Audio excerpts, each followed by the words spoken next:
talk about fairy tale. Goodness gracious, so cool. And it's his parents in the crowd. That reaction, something very special. Guiu. Well done. Sticking in. Now, Mario and Frank are with us because I want to talk about their debuts a little bit later on. Maybe not as sensational as Marc Guiu. What a way to start your career as we welcome in. Oh, wait, no, let's hear what Marc Guiu had to say first, shall we? I can't believe it. I'm struggling to breathe, enjoying the moment. You can't imagine this, but I've been working all my life to take advantage of opportunities, and it's come to me. Inigo Martinez told me that I won't be able to sleep today, but that I should enjoy it. Xavi, after the game, said, I can see the desire to play in these boys' faces. They're not at all scared. Like my generation, they look at me with desire, telling me to play them. They look at me with positivity. It really is, Alex, something very special that I imagine is being praised not only by Barcelona, but fans in Spain overall.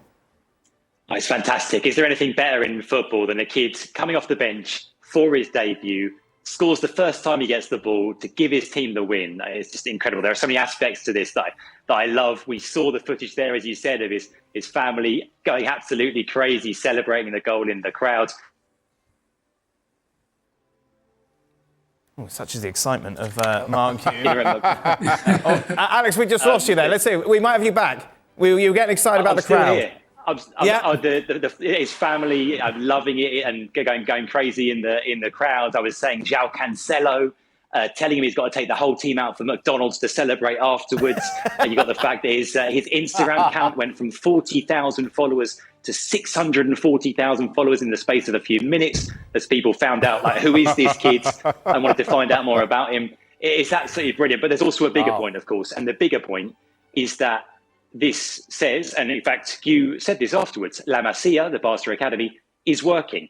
And thank goodness for Barca that it is, because they are producing these kids. And in a really difficult time for Barca off the pitch, they've got these kids that are getting the team out of trouble. Look around the team. Look at Gavi. Look at Balde. Look at Lamine Yamal. Look at Fermin Lopez. Look at Marc Guiu now as well. They keep producing these players of the requisite kind of quality and mentality who are ready to come into the first team and deliver. And like I say, it's such a difficult time for Barca. Thank goodness that they've got this gold mine, really, of talent, and these players just keep coming. And you take a look at that list there, it really is quite incredible. And what kind of is very striking is that no one seems to hide. And Xavi made that point. Yeah. And that you've got these youngsters who've seen others do it, and I suppose that can be an inspiration. If you've seen Lamine Yamal score, and you've been playing with him in Barca B for so long, you kind of think, well, if he can do it, I can do it. I think that's a huge benefit when you see players who you played alongside coming through the academy, do it at the level that they are, that you feel as comfortable or as confident as they are.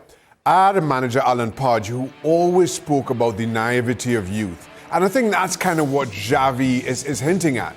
That these young players are just coming in and playing the game as though they're on a school playground, with totally naive of the fact that this is, okay, it's not the Camp Nou, but this is Barcelona.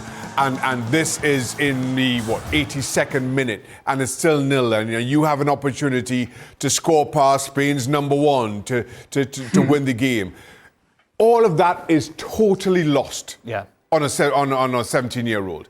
And every time something like this happens, it reminds me, and I know that Mario and Frank will feel the same, that for all our discussions around Ballon d'Ors and winning Champions Leagues and World Cups and everything else that comes with what we do on a daily basis, there is just this kind of unbridled passion about when we were young and just playing the game because we loved it. For no other reason, never expecting that you'd go on and win the kind of silverware that those two have won. That you just play the game because you love it. And then Marc Guiu shows up as young players do every now and then, and just reminds us of that.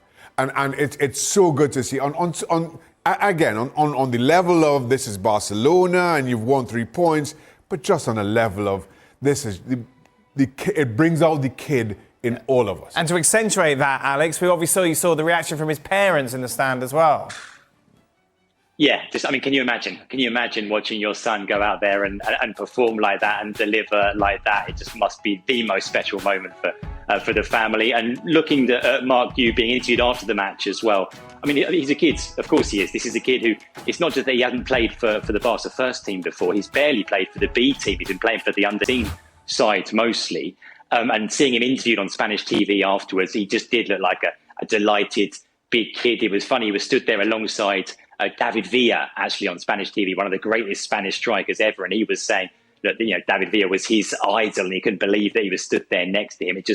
You could tell it was just the biggest day of his life. And he's an interesting player. He's got different qualities that can help Barca, I think. He's sort of a big, strong centre forward, not so much of the technical kind of player that we're so used to Barcelona producing. But his emergence comes at a really important time because they've got various players out. Of course, Lewandowski wasn't available for this one. Lewandowski was watching on and applauding from the stands as Guiu put this one away with the kind of finish that Lewandowski would have been proud of himself.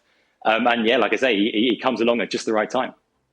It's interesting, as I mentioned before, Xavi after the game talking about him and comparing these youngsters to his generation, Frank, who he described as scared at this age. Can you relate to that? Can you relate to the fact that you've got these kids coming through who are playing so carefree? I wouldn't, because I knew some players, very young coming into the game at my age or during my generation, having no fear and no naivety in their games and going for that and just for the sake of it, for the pleasure of being on the field and scoring goals. I remember Patrick Vieira starting in Cannes at 16 or 17 years old and didn't care. It was like normal going there and happy to be there, not wondering how beautiful it was. And you know what?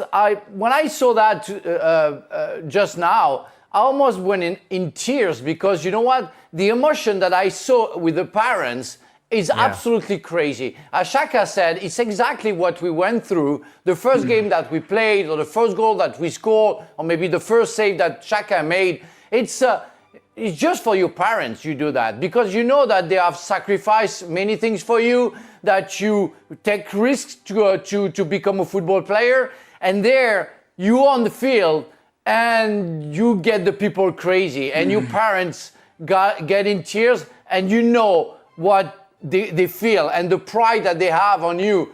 And that's insane. This story is insane. I mean, I'm so proud of the guy, and I so love football because of that. Mario, how old were you for your debut? So take us through your start. I was 19 years old, and this is what Frank and Shaka said. Like, I was on the underground, and the underground in Holland comes above the floor, and I was going to the southeast and watching the stadium being built. They were building the new stadium, and I was hoping as a kid to make my debut one time in this stadium. Next thing you know, Ajax opening game of the stadium. I at school, I get the call that I got to meet up. Next thing you know, I make my debut against AC Milan. So for me, this moment, I totally understand this child. This is one of the most beautiful moments, like Frank and Shaka said. There's no difference. What they feel and said is exactly what I felt. Because sometimes people have to understand, when you're this young, you know how many kids are around you that want to achieve that moment. And there are so many kids that are, sometimes they could have been better. They could have thought they were better. But no one had the belief. The only reason why sometimes people make it is because their belief and dedication was stronger than only their ability. Because that's where people go wrong. They think the ability will take you there. No, it's the belief and the dedication. This kid, come on, Mark, he walks on the street. I had to go back to school. Imagine going back to school with my backpack and my soccer bag, walking back in the school, everybody looking at me and go, huh? That's Mario. He was on TV. You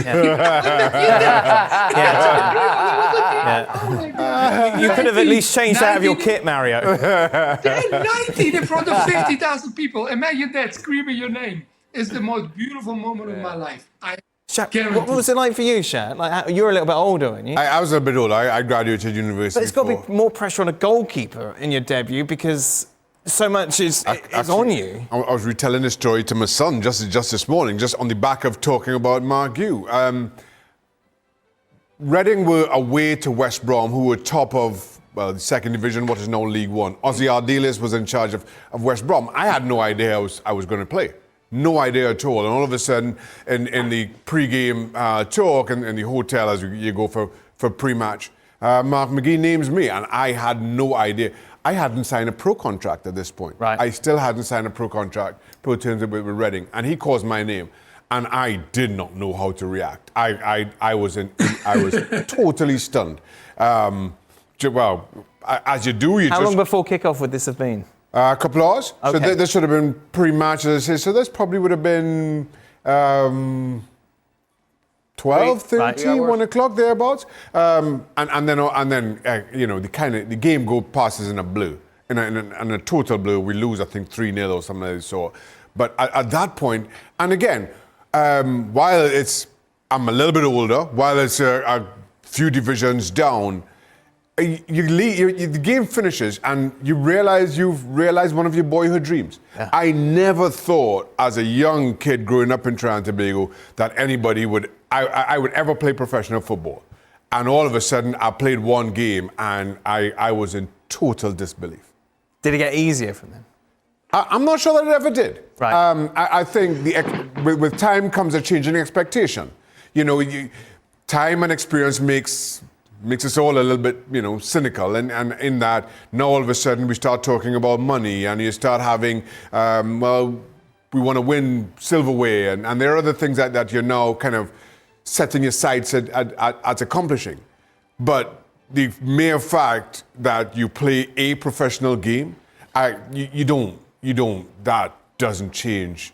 You never forget that moment. You never forget that emotion. What about you, Frank?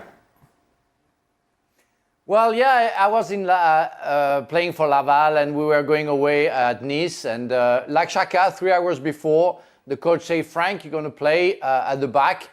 And I was 20 years old, and I was selling shirts and shorts for a shop like 3 months before. And I signed for Laval. And in August or July, at the end of July, I was playing in the first division, where the Ligue 1 now.